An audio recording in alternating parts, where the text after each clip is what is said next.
The words hit like a wrench dropping onto concrete. "We're restructuring the engineering division," Wade Morrison said, his eyes locked somewhere above my head. He cleared his throat like a carburetor choking on bad fuel. "The board believes fresh digital perspectives will optimize our operations moving forward." I'm Harold Peterson, but everyone calls me Hank. I'm 47 years old, and I'd just been told that 19 years of engineering experience didn't matter anymore. I sat there, adjusting my father's Craftsman wrench in my pocket, the one he'd carried at the Ford plant for 30 years. And who exactly is taking over my division? Jordan Walsh, MIT graduate, specialized in IoT integration and predictive maintenance algorithms. The floor felt like it was shifting under faulty foundation supports. The kid who started last month in systems analysis. Wade nodded like he was discussing weather patterns. 29 years old, actually. Impressive academic credentials and innovative thinking that aligns with our Industry 4.0 transformation. I laughed, a harsh sound that made him flinch like metal scraping metal. Industry 4.0, I built this division from scratch. Our client safety record is spotless for 8 years running. What exactly needs transforming? This isn't about performance, Hank.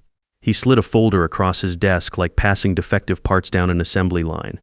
We're transitioning you to senior technical consultant. You'll retain full benefits. We value your institutional knowledge. Institutional knowledge. The phrase tasted like machine oil. That's what they called 19 years of preventing equipment failures, designing safety protocols that actually worked, and building relationships with clients who trusted me with their workers' lives. Wade's expression stayed flat. Corporate smooth. Your new workspace is ready. You can relocate your equipment today. The next morning, I watched Jordan settle into my office. My office. Those MIT-trained fingers tapped across my old drafting table as he arranged his belongings. A standing desk converter, 3 monitors displaying real-time sensor data, and a whiteboard covered in algorithm flowcharts. My new corner space had half the square footage and a view of the building's HVAC units instead of the plant floor below. The nameplate reading Senior Engineering Director had been replaced with Technical Consultant before I'd even arrived that morning. The division meeting started at 9 headed, my team. My people who understood that every decimal point in a stress calculation could mean the difference between workers going home safe or not. They filed into the conference room, avoiding eye contact, shoulders hunched like machinery under excessive load. Jordan stood at the head of the table where I'd run safety briefings for nearly 2 decades. "Morning, everyone." His voice carried that fresh graduate confidence. "I'm excited to lead this exceptional team into our digital future. I've been analyzing our client systems and have identified significant optimization opportunities." I listened as he stumbled through plant names, mispronouncing technical specifications. "Our work with Torino Manufacturing's legacy equipment needs immediate sensor integration." Torino Manufacturing, I corrected quietly. Vince Torino. 3rd-generation family business. They're particular about maintaining their grandfather's safety protocols. 20 pairs of eyes swung toward me. Jordan's smile tightened like an over-torqued bolt. "Right. Thanks for that clarification, Hank." My phone buzzed with an incoming message. The sender made my pulse steady, like a well-tuned engine. "Vince Torino, my main contact at our largest manufacturing client. Emergency consultation needed. Tuesday, 7 a.m., usual diner. Concerned about recent system changes." I slipped the phone back into my pocket, allowing myself the smallest adjustment of my wrench set as Jordan fumbled through explaining implementation timelines he clearly didn't understand. "Excuse me," Scott Barnes from our analysis team interrupted. "But doesn't this sensor array conflict with the Torino safety interlocks?" Jordan blinked like a system experiencing unexpected input. "Well, we can optimize those parameters. The Torino interlocks are hardwired for steam pressure monitoring." Neil Rodriguez from engineering added, "We've maintained that configuration for 12 years. It's literally why they haven't had a boiler incident since 1987. The room went quiet as Jordan shuffled through his digital files, finding nothing that addressed 3 decades of safety engineering. This was only the beginning. "My name is Hank Peterson, and for 19 years I built the industrial engineering division of a mid-sized consulting firm in Cleveland.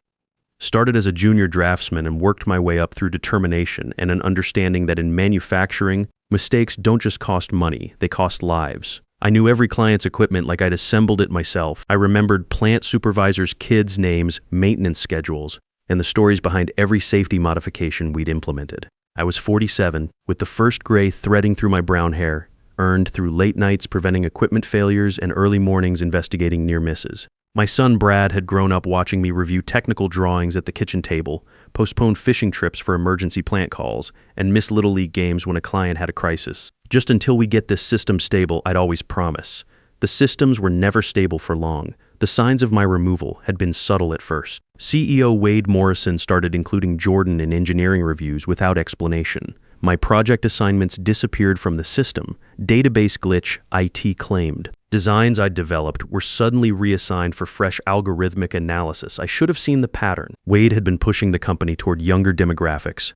Digital natives understand modern manufacturing, he'd say during leadership meetings, his eyes sliding past me toward the recent graduates. Never mind that our predictive maintenance program was my initiative, developed from 15 years of watching equipment fail in predictable patterns. After that first humiliating meeting, Jordan summoned me to his office, my former office, where he'd replaced my safety awards with framed algorithm certifications. "I need your input on the Torino account," he said, stress fractures showing in his voice. "They're requesting a comprehensive system analysis for next week." I nodded, expression neutral as a precision instrument. Torino values proven methodologies. They'll expect our standard safety-first approach. "But I want to demonstrate my new predictive framework," he said, pulling up a presentation filled with sensor networks and machine learning models.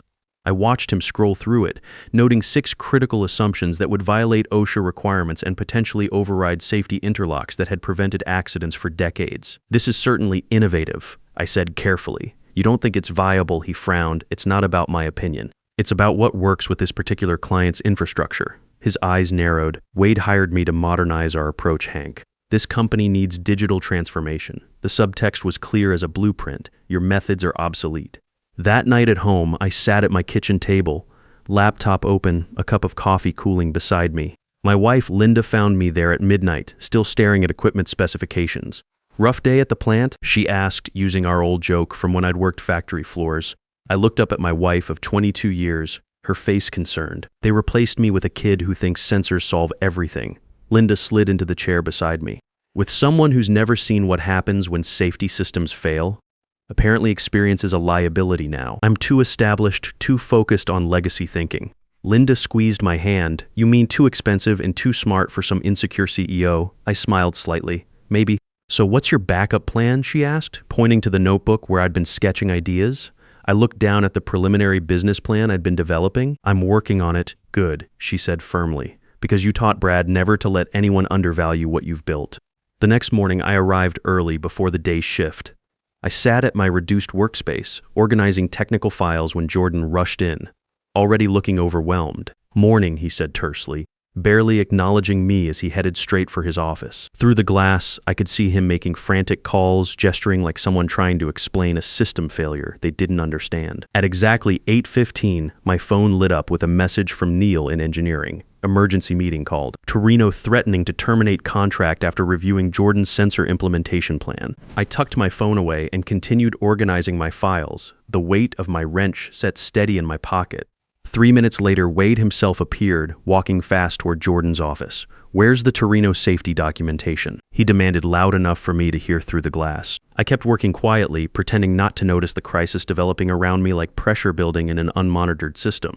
By 8:30, Wade emerged and headed straight for my corner. "Hank," he said, his business smile strained like a cable under excessive load. "We need your technical expertise on a sensitive situation." I looked up, expression mild as a properly calibrated gauge. "How can I help the Torino situation?"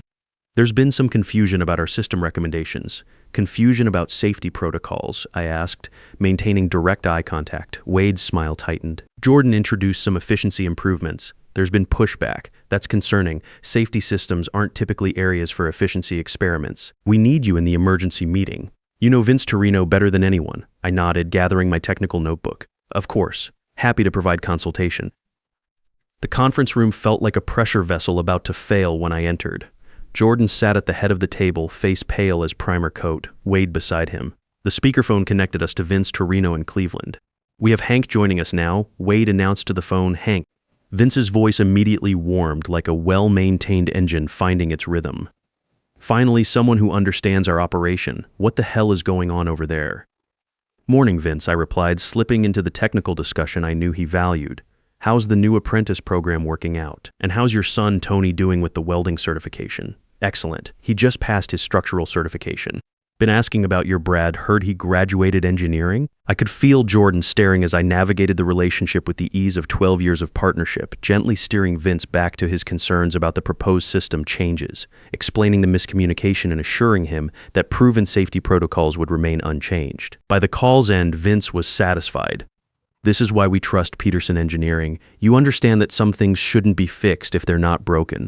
After we disconnected, Wade cleared his throat. Excellent work, Hank. This is exactly why we value you as a consultant. I smiled neutrally, happy to help maintain client relationships. As I walked out, I felt Jordan's eyes tracking me like a targeting system. What he didn't know was that I'd been preparing for this scenario for months. Because in engineering, the biggest mistake anyone can make is assuming newer always means better. Over the next week, a pattern emerged like a repeating mechanical cycle. Jordan would announce sweeping changes to our processes. Clients would resist. I would be called in to consult. Relationships would stabilize. Each time, I was careful to appear helpful but neutral, just providing technical support, I would say, when Wade thanked me for preventing another client crisis. In reality, I was documenting every failure, cataloging each safety oversight while maintaining detailed records of all client interactions. The division operated on relationships I had cultivated over nearly 2 decades. Connections that existed nowhere in the company's formal database because they lived in trust, shared experience, and mutual respect for the work. 2 weeks after my demotion, Jordan called me into his office. He'd removed my achievement awards and replaced them with a meditation corner complete with a small fountain that couldn't mask his obvious stress. I need background on the Hoffman Steel account, he said without preamble. They're refusing to work with anyone but you. I nodded. Carl Hoffman values consistency. His operation was our first major industrial client. I know that, Jordan snapped. I read the file. What I need is whatever you know that isn't documented. I considered him for a moment. Carl's a veteran. He schedules all meetings around his physical therapy appointments, Tuesdays and Fridays. He never takes calls between 1400 and 1600 hours. He prefers technical data presented in military-style briefings, needs time to process specifications before decisions, and values straightforward communication above all else. Jordan scribbled notes frantically. Why isn't any of this in our client management system? It's personal information shared over 15 years of building professional trust. Not everything belongs in a database. His eyes narrowed. You've been deliberately keeping information to create dependency on your experience. The accusation hung between us like a misaligned component. I maintain eye contact, voice steady. I've been building relationships the way this business requires. The information has always been available to anyone who asked the right questions. Well, I'm asking now, he said, sliding a legal pad across the desk. Write down everything about every client. Everything you know that others don't. I took the pad. Of course, happy to help with knowledge transfer. That evening, I called Vince Torino from my personal phone. They've got that college boy running your division. Vince's voice filled my kitchen. Wade's finally lost his mind completely. He's learning the business, I said, diplomatically. Learning? His sensor proposal would have overridden our steam pressure interlocks. When I explained why those exist, he asked if we could optimize around the legacy limitations. I told him those limitations prevented my grandfather from dying in a boiler explosion. I winced. I'm sorry about that misunderstanding. Don't apologize for his ignorance. What's really happening, Hank? Why would they sideline their best engineer? Fresh perspectives. Apparently, Vince snorted. Cheaper perspectives, you mean?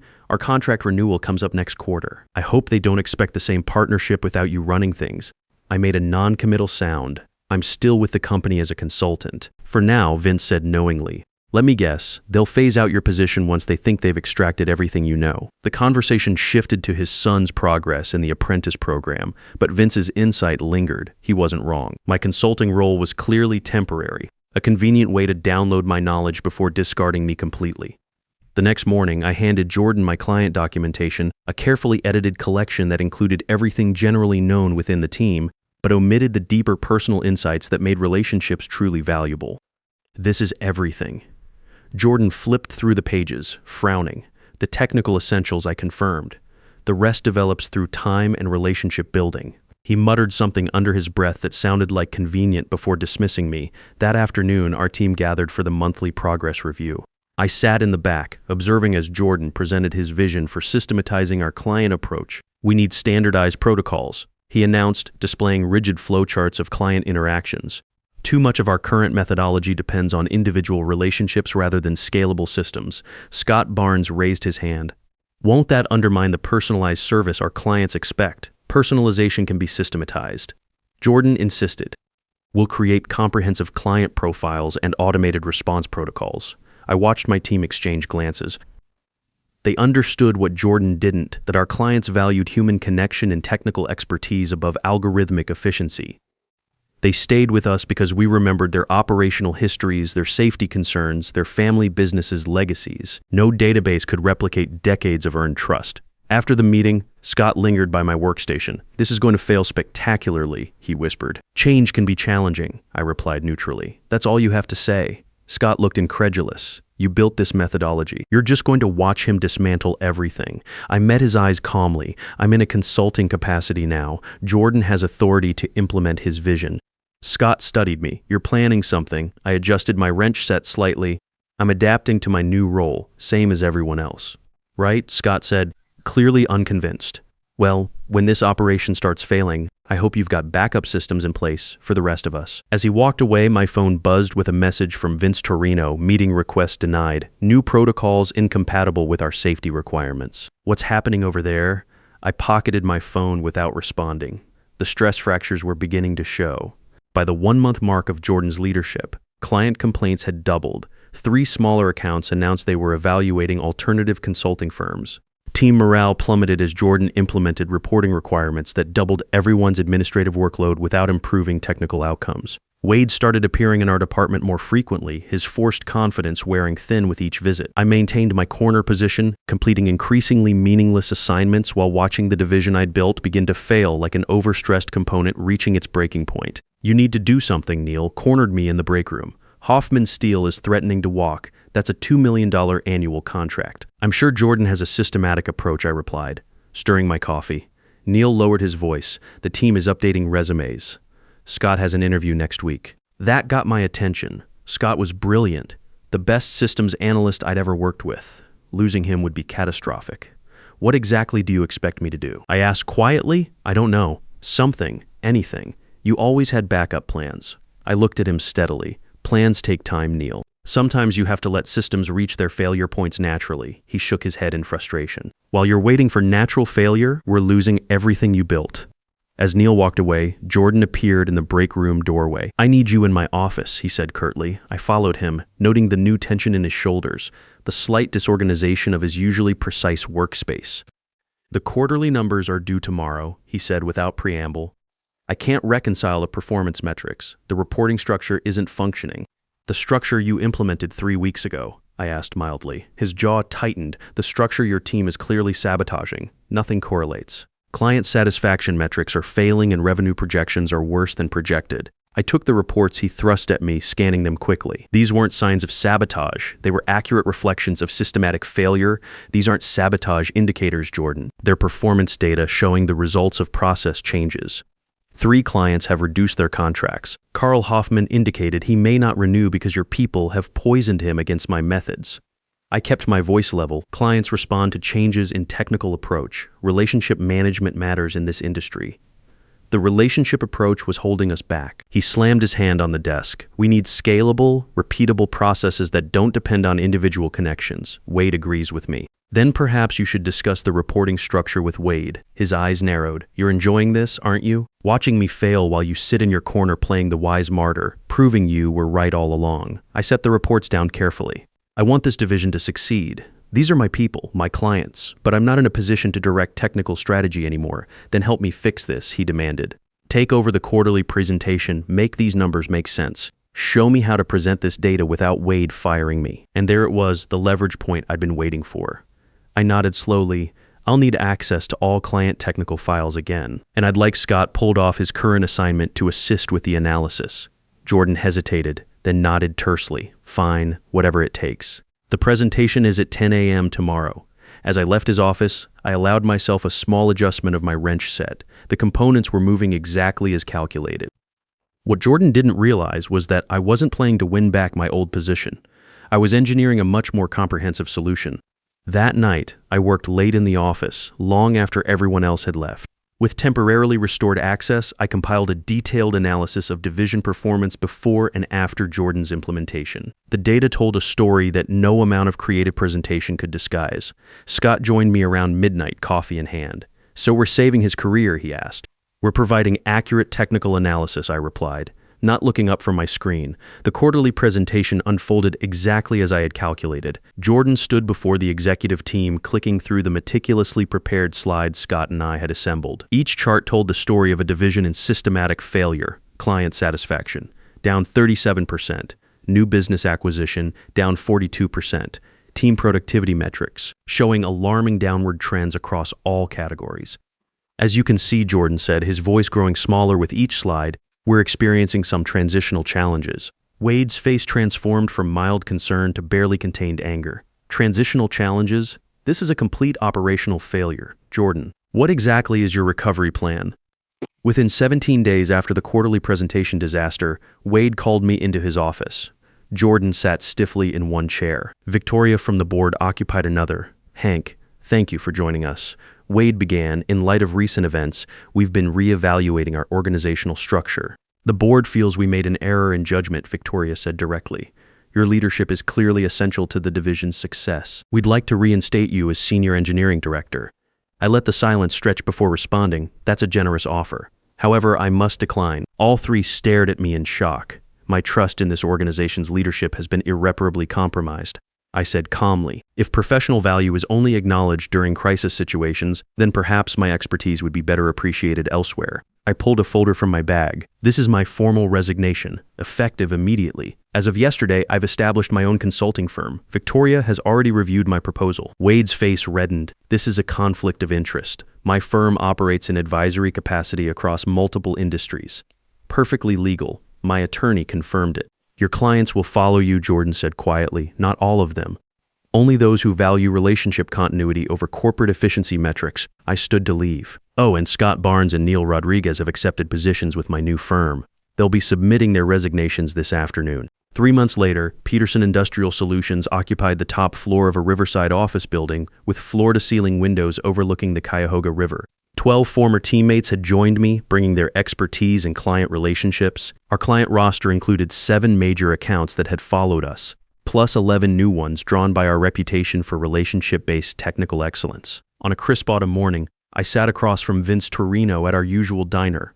He raised his coffee cup in a small toast. "To engineering brilliance," he said with a knowing smile. "When did you first begin planning your exit?" I sipped my coffee before answering. "The moment I noticed Wade including Jordan in executive meetings 4 months before my demotion. A good engineer always recognizes system stress patterns." "The most effective backup plan isn't about destruction," I said. "It's about construction, building something better from what others failed to value." Outside the window, I could see my new offices reflecting the morning sun. Inside, my team, my people, were building something remarkable together, something that valued relationships over rigid processes, experience over theoretical innovation, and loyalty over short-term profit optimization. The view from this side of the river was far better than anything I'd had before. If you've stayed with me through this entire story, I appreciate you taking the time. Sometimes the smartest response to workplace betrayal isn't immediate retaliation. It's strategic patience followed by building something better on your own terms. When organizations stop valuing experience and relationships, that's usually when those very qualities become your greatest competitive advantage. If this story resonated with your own workplace experiences, I'd be interested to hear about them in the comments. Have you ever had to activate your own backup plan when corporate politics threatened what you'd built? Your insights could help others navigating similar challenges.